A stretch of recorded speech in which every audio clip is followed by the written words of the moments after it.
പുറത്തിറങ്ങിയ ഒരു മലയാള ചലച്ചിത്രമാണ് നരസിംഹം.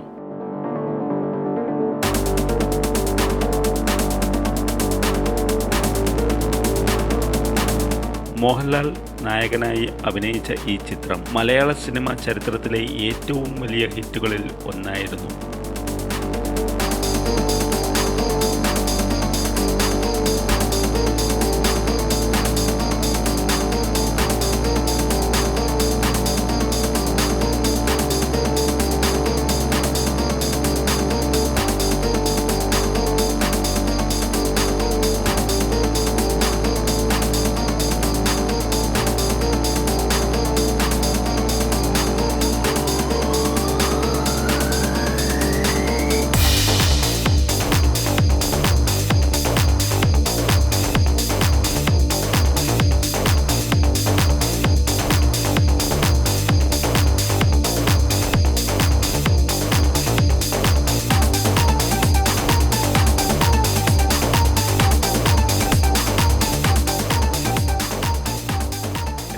വർഷത്തിലെ ഏറ്റവും കൂടുതൽ വരുമാനം നേടിക്കൊടുത്ത ചിത്രമായിരുന്നു ഈ ചലച്ചിത്രം.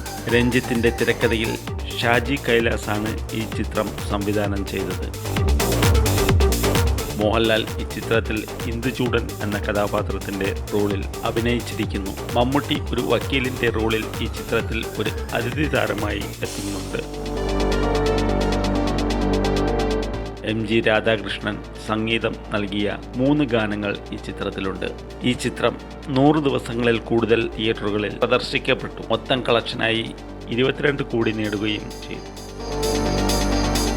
ഗിരീഷ് പുത്തഞ്ചേരി എഴുതിയ ഗാനങ്ങൾക്ക് സംഗീത സംവിധാനം നിർവഹിച്ചിരിക്കുന്നത് MG രാധാകൃഷ്ണനാണ്. പശ്ചാത്തല സംഗീതം ചെയ്തിരിക്കുന്നത് രാജാമണി. നരസിംഹം കേരളത്തിലെ 32 കേന്ദ്രങ്ങളിലാണ് റിലീസ് ചെയ്തത്. പ്രദർശനം തുടങ്ങി 35 ദിവസങ്ങൾക്കുള്ളിൽ തന്നെ ചിത്രം 2 കോടി ഷെയർ നേടിയെടുത്തു.